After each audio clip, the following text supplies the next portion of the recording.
Lo primero, dar las gracias a la factoría por darme la oportunidad de estar de nuevo aquí esta tarde compartiendo algo más de farmacia hospitalaria. Y lo segundo, pues dar las gracias a Alejandra, porque como antigua R4 y actual amiga, y como ejemplo de persona y profesional en el servicio, la verdad es que gusta mucho ver cómo te regala los oídos. Pero bueno, la verdad es que no os voy a descubrir a Alejandra a estas alturas para los que lo conocéis. Y bueno, sin más preámbulos, voy a dar comienzo a la sesión de esta tarde. Os traigo un caso clínico, un caso de seguridad en tratamientos de quimioterapia que pude ver en el Hospital La Fe durante este último año mientras rotaba en el servicio de oncología médica. Para empezar, voy a describir un poco lo que es el caso de este paciente. Es un varón de más de 80 años, sin alergias y con comorbilidades aparentemente normales, pero cuyo antecedente de interés es que sufrió una neoplasia de colon ascendente de la cual se intervino y sin necesidad de quimio ni de radio. Pues las características de esta neoplasia, ¿cuáles son? Pues hablando a nivel España, estamos hablando de que es la tercera neoplasia a nivel de incidencia en toda España a lo largo de 2020. Y especialmente fue la segunda en pacientes de más de 70 años en cuanto a número de casos. Con lo cual ya estamos hablando de que a nivel de incidencia es algo de bastante importancia. ¿Y cuál es el manejo de la patología habitual? Pues en caso de no ser resecable, se suele aplicar una neoadjuvancia de quimio más menos radio. Aunque en este caso no fue necesario porque estaba bastante bien definida la lesión y se pudo hacer una resección bastante limpia. Y de hecho es la opción preferente porque es la única curativa. Y en algunos casos se suele aplicar una adjuvancia, que en este caso no se dio porque había ausencia de nodos y de metástasis y el beneficio en este tipo de casos pues no está muy bien definido. Y obviamente después de todo este proceso se suele llevar a cabo un control periódico para detectar una posible progresión de la enfermedad. Y entonces entramos ya en lo que es la secuencia temporal de nuestro paciente. En el mes 0, 3 años después de la intervención, se empezó a hacer un control de imagen de las posibles lesiones que podían surgir a lo largo del tiempo. Se vio que había cierta ectasia en vesícula biliar y algunas lesiones que no estaban del todo claras si eran malignas o no. Con el paso de los tiempos se siguió haciendo este tipo de pruebas de imagen y se detectaron 2 lesiones ocupantes de espacio más o menos definidas a nivel hepático. Siguiendo con este control, ya pasando a hacer un control más analítico para valorar si estas posibles lesiones estas lesiones eran posiblemente metástasis o no, se hizo el análisis del antígeno carbohidrato 19,9, que si bien al principio no mostraba ningún tipo de alarma, de señal de alarma, más tarde, un año después de iniciar este control, este seguimiento, sí que se vio que superaba el umbral superior, con 46,9, por lo que ya la sospecha de que había una progresión de la enfermedad cada vez era más seria y finalmente se acabó derivando un año, casi medio después, el caso a la unidad de cirugía patobilipancreática del Hospital La Fe, un poco para ver si estas lesiones podían ser reseccionables o no. En principio se valoró como que sí, se operó, pero una vez se operó y se extirpó esta lesión, esta metástasis a nivel hepática, se detectaron otras que no eran resecables, por lo cual ya definitivamente se había evaluado el caso como que había progresado, pero que había que derivarlo al servicio de oncología médica, casi 2 años después de este inicio del seguimiento. Entonces, remitido desde la unidad de cirugía, se establecieron se detectaron estas lesiones ocupantes y aunque el paciente era asintomático y era independiente para la actividad de la vida diaria, pues se concluyó que debía hacerse ciertas pruebas para terminar de concluir si esto era cierto o no. En efecto, había progresado, se detectó a través de una prueba PECTAC y tras hacer un estudio de biología molecular del tumor de la neoplasia, se hizo una propuesta de quimioterapia con protocolo Celox-Beva con una reducción de dosis del 75% por edad. ¿Por qué se optó por el Celox-Beva? Pues hay numerosa evidencia que demuestra que este protocolo es el más indicado o el mejor empleado como primera línea en casos de neoplasia de colon recto con metástasis, porque tiene una tasa de respuesta bastante alta y una supervivencia libre de progresión bastante aceptable. Además, aunque en los pacientes de más de 70 años muestra una tasa de reacciones adversas algo peor, la respuesta sigue siendo bastante buena y la mejor en este tipo de neoplasias.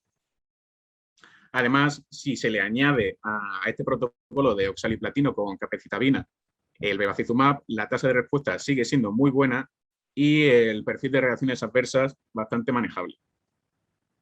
Por lo tanto, tenemos ya cuál es la estrategia a seguir. Establecimiento del protocolo de tratamiento con capecitabina oral, oxaliplatino y bevacizumab. Todo ello con una reducción de dosis del 75% por edad.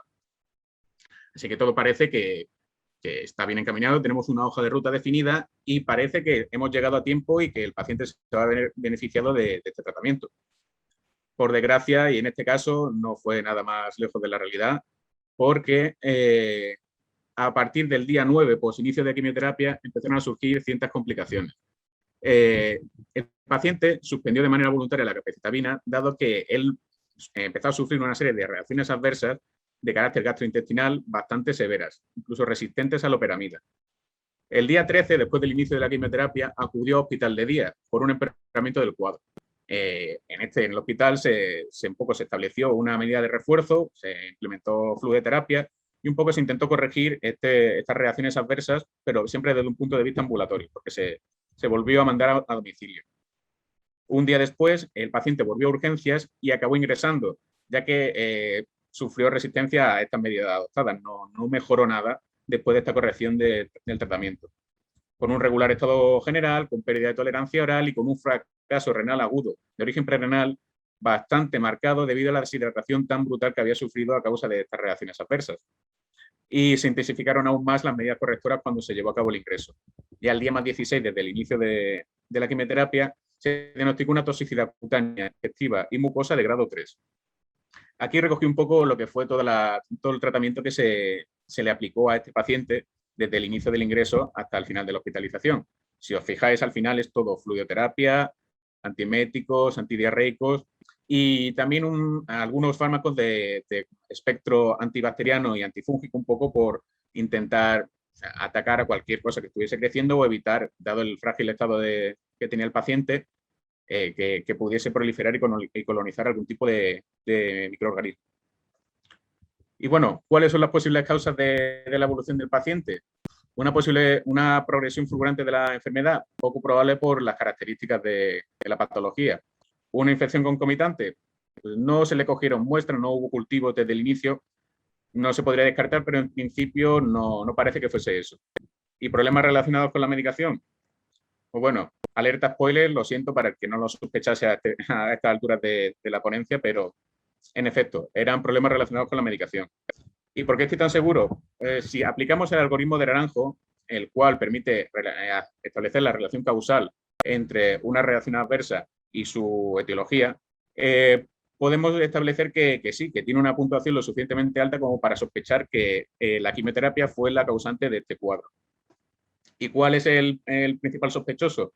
La capecitabina. Porque si nos fijamos un poco en todas las reacciones adversas que se recogen en ficha técnica, las principales que reunió el paciente están en la ficha técnica y ya da un poco a entender cuál es el potencial culpable.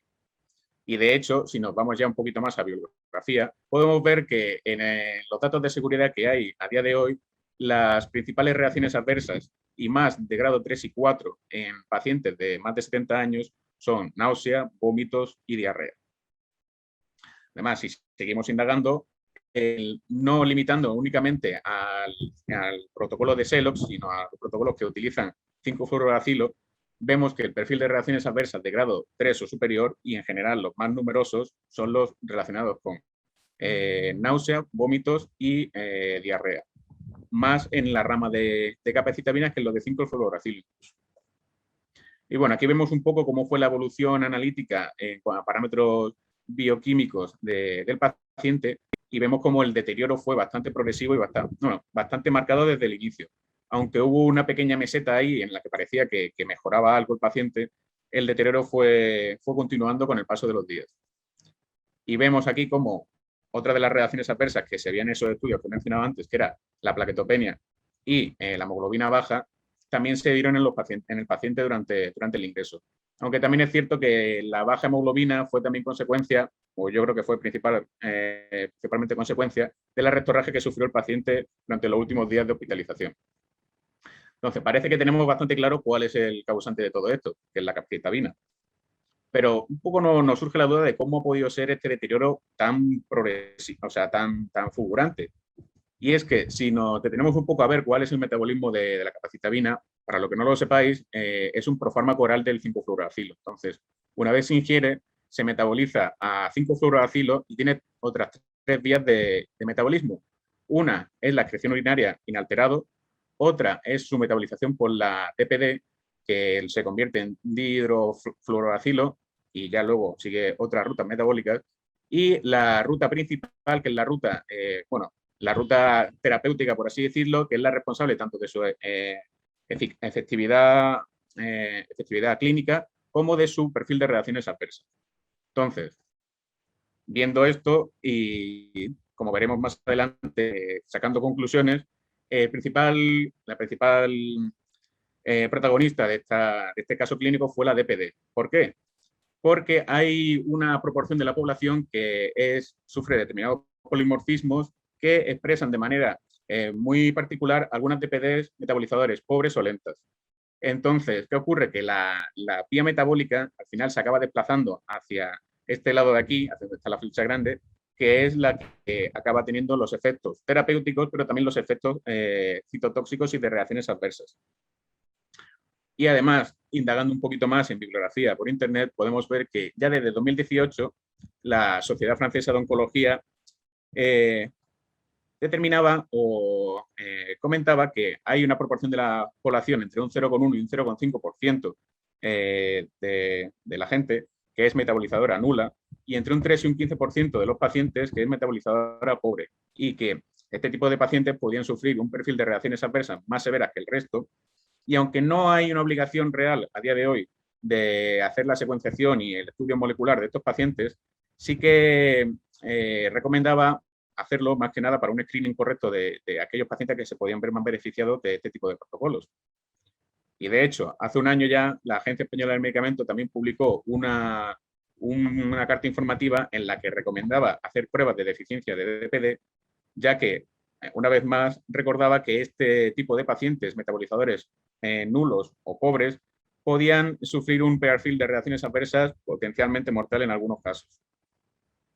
Y de hecho ya hay casos reportados de pacientes que tenían variantes metabolizadores pobres que sufrían este tipo de reacciones adversas que hemos visto en el paciente protagonista del caso. Y bueno, entonces parece que tenemos más o menos claro que es un problema relacionado con la medicación, pero, grito en el cielo, ¿estamos ante un error técnico de medicación? Pues no, porque de hecho se hizo la secuenciación de los polimorfismos de la DPD que recomiendan todas las sociedades científicas, que son estos 4 que vemos aquí, y en todos dio negativo a nuestro paciente. Por lo que en principio se obró desde el principio con la mayor corrección en nuestro hospital, pero aún así nos encontramos con este caso. Y es que no existen únicamente estos 4 polimorfismos, y son los más a priori numerosos, pero nos encontramos con que ya en 2010 se hablaba de que había más de 30 polimorfismos posibles. Y de hecho, hace un año, profesionales del Gregorio Marañón publicaron este artículo en el cual mencionaban otros nuevos polimorfismos que habían detectado ellos. Lo que ocurre es que ellos habían utilizado una técnica de medición de uracilemia, que es sustrato de la DPD, y que les permitía de una manera indirecta descubrir estos nuevos polimorfismos. Y abogaban un poco por combinar las diferentes técnicas para hacer el screening y descubrir nuevos tipos de DPD metabolizadores normales o lentos o nulos. ¿Qué es lo que ocurre? Que al final, y esto ya se recoge también en ficha técnica, no existe un umbral claro a partir del cual podemos hablar de metabolizadores nulos o pobres a la hora de utilizar el uracilo como parámetro analítico, ya que habla un poco de que a partir de 16 nanogramos mililitro estaríamos hablando de metabolizador pobre y por encima de 150 nanogramos mililitros estaríamos hablando de que esa uracilemia indica que estamos ante un paciente que es metabolizador nulo, por lo cual instaurar un protocolo de estas características con fluoropirimidinas podría ser potencialmente mortal.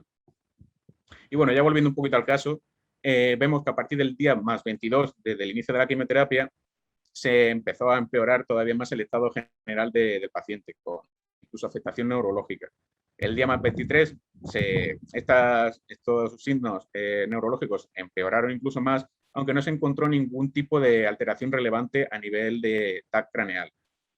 Sin embargo, el DMAP24 invitaba un poco más a la esperanza porque mejoró ligeramente en cuanto a conciencia y algunos signos, pero a partir del DMAP26 el deterioro fue ya muy evidente, seguido de progresivo fallo multiorgánico e instauración de medidas de confort, para que finalmente el día más 31 desde el inicio de la quimioterapia el paciente falleció. Al detectar yo este caso, obviamente notifiqué la sospecha de reacciones adversas a la plataforma de reacciones adversas, un poco porque al final nosotros como profesionales sanitarios somos responsables de no solo de tratar a los pacientes y de curarlos, sino de que cuando ha podido ocurrir algo asociado a un tratamiento del cual no terminamos de estar seguros, notificarlo. Porque al final es también un poco nuestro sino, ¿no? El velar por la seguridad del paciente. Pero aunque hemos visto que la proporción de la población que sufre este tipo de polimorfismo es muy bajo, realmente las potenciales consecuencias son tan despreciables porque estamos hablando de que, por ejemplo, a lo largo de un año en el Hospital La Fe hemos iniciado 41 tratamientos con capecitabina y 42 tratamientos con 5-fluorouracilo, que son los principales fármacos que se ven afectados por este polimorfismo. Por lo que pacientes potenciales con déficit funcional total, estaremos hablando de que cada 2 años nos encontraríamos con un paciente que podría tener consecuencias potencialmente mortales, y con pacientes potenciales con déficit funcional parcial, estaremos hablando de que en torno a unos 7 por año, que tendrían un perfil de reacción adversa severo, que desde luego si podemos evitarlo, es algo que nos merece la pena plantear desde el inicio. Pero bueno, no solo tenemos que darnos el tema de la seguridad en cuanto a, nos estamos pasando, está siendo este tratamiento tóxico para el paciente, sino que nos encontramos también bibliografía en la que hace referencia a el tratamiento en general con 5-fluorouracilo, que si bien estamos hablando de que es un tratamiento muy extendido, el margen terapéutico es tan estrecho y no se hace realmente una monitorización real farmacocinética del 5-fluorouracilo. Nos podemos encontrar en situaciones bastante sorprendentes como la de este estudio en la que se siguieron a casi 600 pacientes y se observó que una proporción bastante grande a las distintas horas a las que se realizaron las extracciones se encontraban en niveles infraterapéuticos, con lo cual, por un lado, nos encontramos en que a lo mejor estamos aplicando un tratamiento que puede llegar a ser tóxico a un paciente y, por otro lado, que está siendo del todo ineficaz. Aquí os muestro una gráfica que pude encontrar en este artículo y que es bastante más visual respecto a lo que os estoy contando. Como podéis ver, la proporción de pacientes que está dentro de esa ventana terapéutica es bastante pequeña en proporción al número de pacientes tratados.